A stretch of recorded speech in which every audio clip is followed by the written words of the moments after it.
Welcome students in the Indian economic development classes. Fifth chapter हमारा चल रहा है रूरल डेवलपमेंट और फोर्थ पार्ट में हम लोग शुरू करने जा रहे हैं क्वेश्चंस।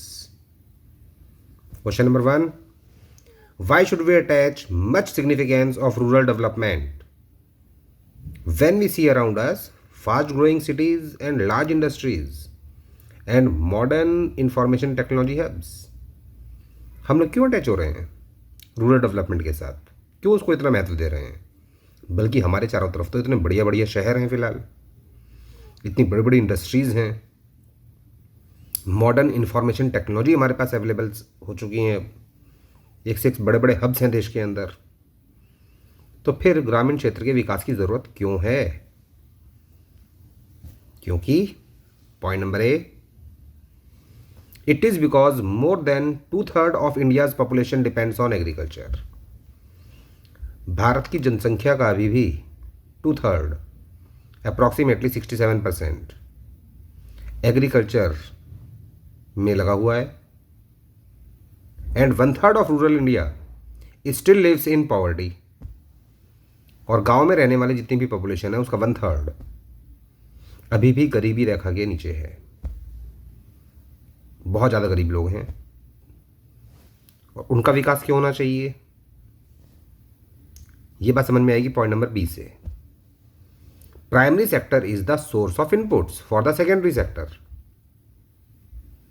सेकेंडरी सेक्टर में जो भी हम लोग इनपुट्स यूज करते हैं वो सभी इनपुट्स प्राइमरी सेक्टर से आते हैं। The prosperity of the industries are exclusively depends on the prosperity of agriculture. तो अगर हम चाहते हैं कि हमारे देश की इंडस्ट्रीज फले फूलें, वो डेवलप हों, तो एग्रीकल्चर का डेवलप होना ज़रूरी है, क्योंकि एग्रीकल्चर से ही तो रॉ मटेरियल मिलेगा इंडस्ट्रीज़ को। इसलिए भले ही हमारे आसपास बड़ी अच्छी अच्छी सिटीज़ हैं, इंडस्ट्रीज़ हैं, इंफॉर्मेशन टेक्नोलॉजी हब्स हैं, लेकिन ग्रामीण विकास ज़रूरी है, क्योंकि बिना उसके ये सब कुछ भी ख़त्म हो जाएगा। Point number 2, why is rural development necessary. Rural development ज़रूरी क्यों है? इनएडिक्वेट इंफ्रास्ट्रक्चर है वहाँ पर, पर्याप्त नहीं है वहाँ का ढांचा। Lack of alternate employment opportunities in the industry और सर्विस सेक्टर। सर्विस सेक्टर या इंडस्ट्री सेक्टर में एम्प्लॉयमेंट अपॉर्चुनिटीज़ उतनी ज़्यादा नहीं हैं, तो जाहिर सी बात है एग्रीकल्चर को डेवलप करना पड़ेगा ताकि वहाँ पर लोगों को रोज़गार मिले।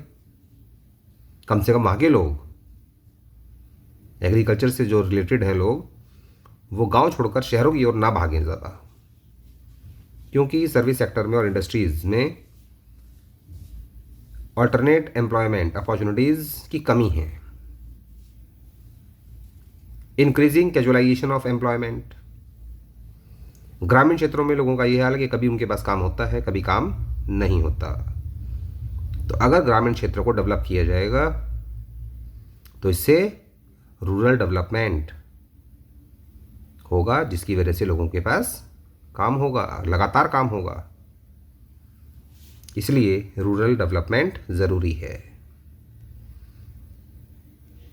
Question number 3, what does infrastructure development mean in the context of rural development. जब भी हम लोग रूरल डेवलपमेंट की बात करते हैं, हम लोग बात करते हैं इंफ्रास्ट्रक्चर को डेवलप करने की। तो क्या है infrastructure development? Infrastructure development like electricity, power generation, इसमें हमें सुधार करना है ग्रामीण क्षेत्रों में।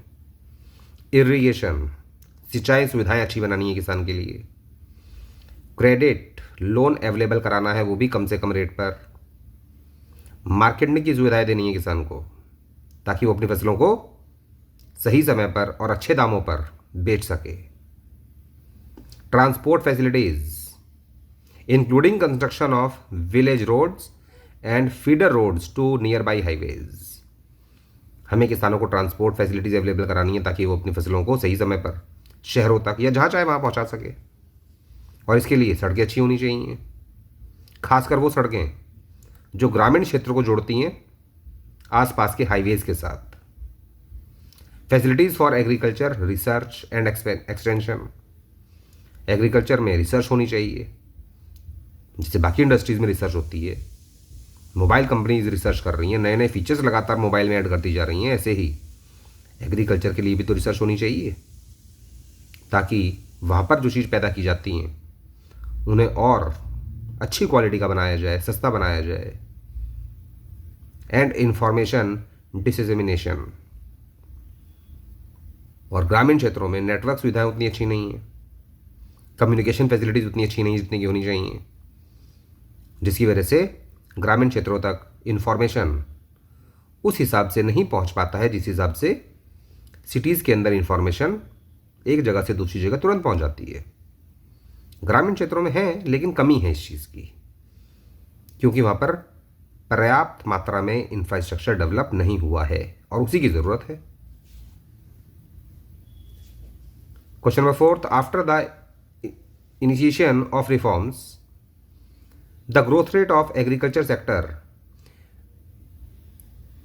declared to be about 3% per annum during the 1991 to 2012. What is the major reason for this as identified by economists? Reforms के इनिशियल ईयर्स में ग्रोथ रेट जो था एग्रीकल्चर सेक्टर में वो डिक्लेयर किया गया था 3% पर एनम 1991 से लेकर 2012 तक। इसके पीछे मेजर कारण क्या था? इकोनॉमिस्ट ने क्या पहचाना? यहाँ पर क्या रीजन था इसके पीछे? Economist identify decline in public investment. Economist ने पहचान की इस बात की कि सरकार को जो पैसा खर्च करना चाहिए ग्रामीण क्षेत्रों के विकास पर वो नहीं किया गया है। Economists identify decline in public expenditure since 1991 as the major reason for this. यही कारण है कि ग्रामीण क्षेत्रों का जो विकास था वो 1991 से लेकर 2012 तक, अर्थात लगभग इन 20 सालों में केवल 3% पर ही रुका रहा। इसलिए ज़रूरत है नई पॉलिसीज़ की। एग्रीकल्चर के लिए नई पॉलिसीज़ होनी चाहिए, कृषि के नए कानून होने चाहिए जिसका फायदा सीधा किसानों को मिले, बिचौलियों को नहीं। Number 5, growth of rural economy depends primarily on dash from time to time to realise dash in agriculture and non agriculture sectors. Growth of rural economy, ग्रामीण अर्थव्यवस्था का विकास प्राइमरली डिपेंड करता है पूंजी पर, जैसे कि पिछले पेज पर भी हमने देखा, भी लास्ट पॉइंट कि 3% पर विकास क्यों रुका हुआ है? क्योंकि गवर्नमेंट को जो पैसा खर्च करना चाहिए था यानी कि पब्लिक इन्वेस्टमेंट, उसकी कमी थी। तो यहां पर जरूरत है इन्फ्यूजन ऑफ कैपिटल की to realise higher productivity in agriculture, ताकि एग्रीकल्चर से जो हमें उत्पादन मिलता है वो ज़्यादा मिल सके। And non agriculture sectors, agriculture या नॉन एग्रीकल्चर सेक्टर्स में जो भी प्रोडक्शन हो रहा है वो ज़्यादा होना चाहिए, और उसके लिए ज़रूरत है इन्फ्यूजन ऑफ कैपिटल की, यानी कि हमें पूंजी को लगाना पड़ेगा, इन्वेस्टमेंट करनी पड़ेगी, तभी इंफ्रास्ट्रक्चर डेवलप होगा और तभी रूरल डेवलपमेंट होगा। Question number 6, why do the farmers need to borrow from various sources? किसान को अलग अलग जगहों से क्यों कर्ज लेना पड़ता है इतना ज्यादा? At the time gestation between crop sowing and realisation of income after production is quite long. बीज बोने से लेकर फसल बिकेगी, उसके बाद पैसा आएगा, इसके बीच में बहुत लंबा समय होता है। तो किसान को भी लंबे समय के लिए अपना पैसा इन्वेस्ट करना पड़ता है। Farmers borrow from various sources to make their initial investment. तो इनिशियल इन्वेस्टमेंट के लिए किसान को कर्ज लेना पड़ता है, जैसे कि बीज खरीदने के लिए, फर्टिलाइजर्स के लिए, implements, tools and other family expenses और बीच में अगर कोई फैमिली एक्सपेंस आ गया, जैसे कि किसी की शादी है या घर में किसी की डेथ हो गई या किसी भी प्रकार का कोई रिलीजियस सेरेमनी है घर में, तो उसके लिए भी किसान को पैसे की आवश्यकता पड़ती है, जिसकी वजह से किसान को कर्ज की आवश्यकता पड़ती है। बिना कर्ज के किसान अपना काम नहीं चला सकता। इसीलिए इस चैप्टर का पहला टॉपिक हमने यही पढ़ा था, rural credit. Question number 7, eight the time of independence how did the money lenders and traders exploit small and marginal farmers and landless laborers? आज़ादी के बाद स्टार्टिंग के कुछ समय में मनी लेंडर्स और ट्रेडर्स यानी साहूकार और व्यापारी जो थे, उन्होंने खूब शोषण किया स्मॉल एंड मार्जिनल फार्मर्स का, छोटे किसानों का, वो किसान के पास ज़मीन बहुत ज़्यादा नहीं होती, एंड लैंडलेस लेबरर्स का, वो किसान जिनके पास ज़मीन ही नहीं है, वो किसी और की ज़मीन पर खेती करते हैं, काम करते हैं किराए पर। तो किस प्रकार से शोषण किया गया? साहूकारों ने खूब शोषण किया है किसानों का। कैसे किया? Eight the time of independence money lenders and traders exploited small and marginal farmers through high interest rates. ये साहूकार और व्यापारी किसान को कर्ज दिया करते थे बहुत ज़्यादा इंटरेस्ट रेट पर, and by manipulating the accounts to keep them in a डेब्ट ट्रैप, और लगातार अकाउंट्स में हेराफेरी किया करते थे ताकि किसान को कर्ज के जाल से बाहर ही नहीं आने दिया जाए। किसान लगातार कर्ज में फंसा रहेगा और इंटरेस्ट पे करता रहेगा ज़िंदगी भर, और जब वो इंटरेस्ट पे नहीं कर पाएगा तो एक दिन ऐसा आएगा कि उसकी ज़मीन भी अपने कब्जे में ले ली जाएगी मनी लेंडर्स और ट्रेडर्स के द्वारा। तो इस तरह से वो शोषण किया करते थे किसानों का। Question number 8, dash was set up in 1982 as an apex body to coordinate the activities of all institutions involve in the rural financing system. वो कौन सी संस्था थी जिसको सेटअप किया गया था 1982 में अपेक्स बॉडी के रूप में, सर्वोच्च संस्था के रूप में, ताकि देश में जितने भी रूरल फाइनेंसिंग सिस्टम के अंतर्गत जितने भी इंस्टीट्यूशंस हैं उनके बीच में अच्छा तालमेल या अच्छा समन्वय स्थापित किया जा सके। तो ये संस्था थी NABARD, that means national bank for agriculture and rural development. इसको स्थापित किया गया था 1982 में अपेक्स बॉडी के रूप में, ताकि जितने भी देश में इंस्टीट्यूशंस हैं जो रूरल फाइनेंसिंग सिस्टम से रिलेटेड हैं उनके बीच में अच्छा कोऑर्डिनेशन स्थापित किया जाए। Next question number 9, how was the green revolution as indication of major changes in the rural credit system? Green revolution, हरित क्रांति, कैसे इस बात को इंडिकेट करता है कि देश के रूरल क्रेडिट सिस्टम में मेजर बदलाव हुए हैं? अर्थात पहले देश में उतने क्रेडिट सिस्टम्स अवेलेबल नहीं थे, क्रेडिट फैसिलिटीज अवेलेबल नहीं थी किसान के लिए जितनी की अब अवेलेबल है। तो ग्रीन रिवॉल्यूशन ये कैसे इंडिकेट करता है? The green revolution was a harbinger of major changes in the rural credit system as it led to the diversification of the portfolio of rural credit towards production oriented lending। यानी कि पहले जो credit institutions थे वो अधिकतर किसानों को कर्ज दिया करते थे कंजम्पशन पर्पस से, लेकिन अब उनकी लैंडिंग का पर्पस हो गया था चेंज।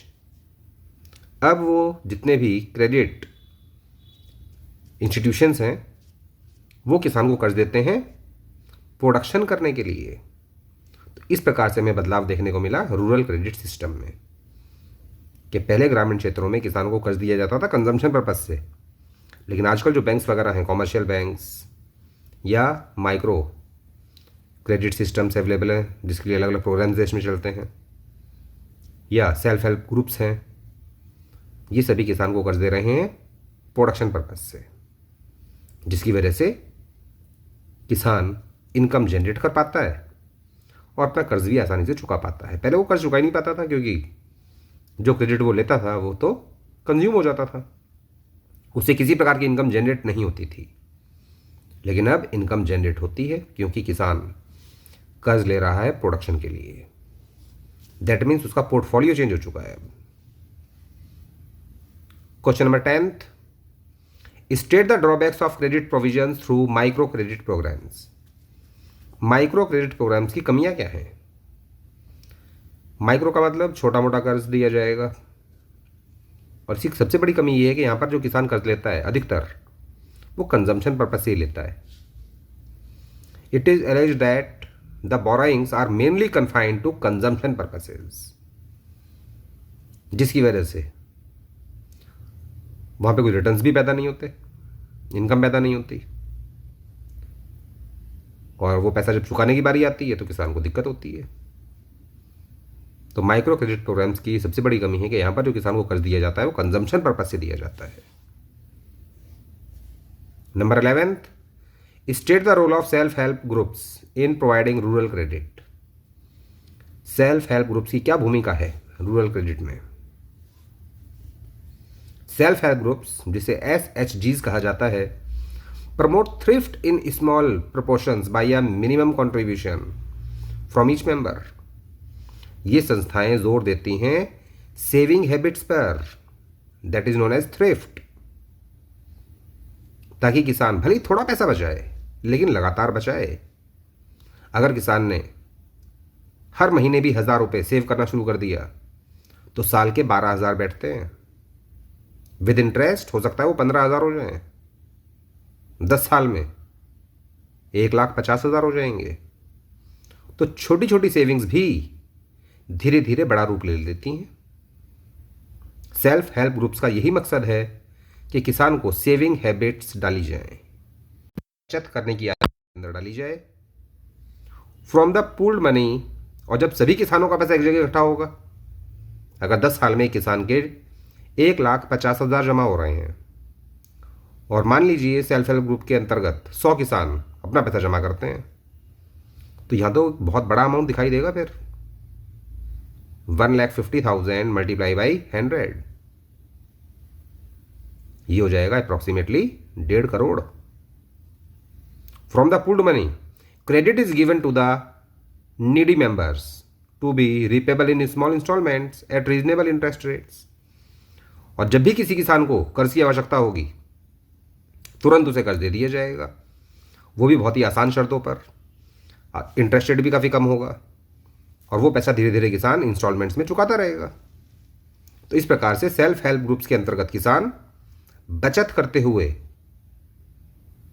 कर्ज की सुविधा अवेलेबल अपने लिए करा सकते हैं। किसी और के सामने उन्हें हाथ फैलाने की आवश्यकता नहीं पड़ेगी। यही काम है सेल्फ हेल्प ग्रुप्स का, कि किसानों को लगातार सेविंग हैबिट्स डाली जाएं। Next question number 11th, state the composition of the institutional structure of rural banking today. आजकल किस प्रकार की संस्थाएं अवेलेबल हैं ग्रामीण क्षेत्रों में कर्ज देने के लिए? पहले तो साहूकार हुआ करते थे, ट्रेडर्स हुआ करते थे। आजकल किस प्रकार के इंस्टीट्यूशनल स्ट्रक्चर अवेलेबल है? The institutional structure of rural banking today consists of a set of multi agency institutions. आजकल तो मल्टी एजेंसी इंस्टीट्यूशंस अवेलेबल हैं, जैसे कि नेमली कॉमर्शियल बैंक्स हैं, स्टेट बैंक ऑफ इंडिया आपको नाम पहले भी बताया था, और भी बहुत सारे बैंक्स हैं जो किसान को कर्ज देते हैं। रीजनल रूरल बैंक्स अवेलेबल हैं, कोऑपरेटिव सोसाइटीज अवेलेबल हैं, एंड लैंड डेवलपमेंट बैंक्स भी अवेलेबल हैं। तो आजकल जो है मल्टी एजेंसी इंस्टीट्यूशंस अवेलेबल हैं, अर्थात अलग अलग प्रकार की बहुत सारी एजेंसीज अवेलेबल हैं किसान को कर्ज देने के लिए। जो नाबार्ड की देखरेख में सारा काम होता है ये, क्योंकि इन सभी संस्थाओं को कंट्रोल करने वाला है नाबार्ड, जिसकी स्थापना हुई थी 1982 में। Question number 13th, what do you mean by agricultural marketing? Agricultural marketing is a process that involves the assembling, storage, processing, transportation, packaging, grading, and distribution of different agricultural commodities, जैसे कि food grains, vegetables, fruits across the country. अर्थात सबसे पहले किसान को फसल काटने के बाद उसे एक जगह इकट्ठा करना पड़ता है, दैट मीन्स असेंबलिंग। फिर उसे स्टोर करना पड़ता है ताकि उसे सुरक्षित रखा जा सके। उसके बाद प्रोसेसिंग की जाती है, देन ट्रांसपोर्टेशन के द्वारा उसे उस जगह तक पहुंचाया जाता है जहां पर उसकी खपत होगी, उसका कंजम्पशन होगा। कस्टमर के अकॉर्डिंग पैकेजिंग करनी पड़ती है, अलग अलग प्रकार की, छोटे पैकेट्स, बड़े पैकेट्स। क्वालिटी वाइज आइटम की ग्रेडिंग करनी पड़ती है, and distribution of different commodity, और फिर उसको डिस्ट्रीब्यूट किया जाता है, चाहे वो फूड ग्रेन हो, वेजिटेबल्स हो या फ्रूट्स हो। यही कहलाता है एग्रीकल्चरल मार्केटिंग। फसल की कटाई के बाद जब तक आइटम बिक नहीं जाता, उसके बीच जितनी भी एक्टिविटीज़ किसान को करनी पड़ती हैं, वही सब कहलाता है agricultural marketing. Next question number 14th, what do you mean by rural development? ग्रामीण विकास क्या है? Bring out the key issues in rural development. और रूरल डेवलपमेंट में कौन कौन से इश्यूज हैं, अर्थात समस्याएं क्या क्या हैं। Rural development is quite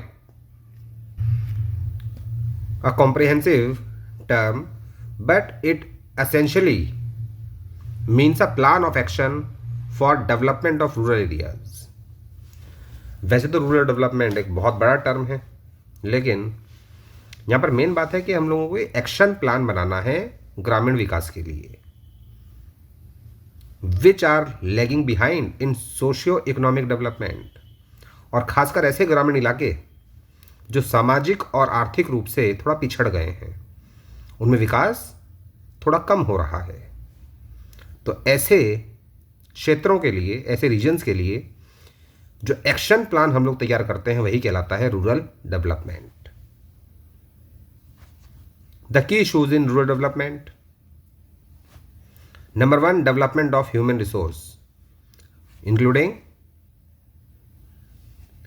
literacy, more specifically female literacy, education and skill development.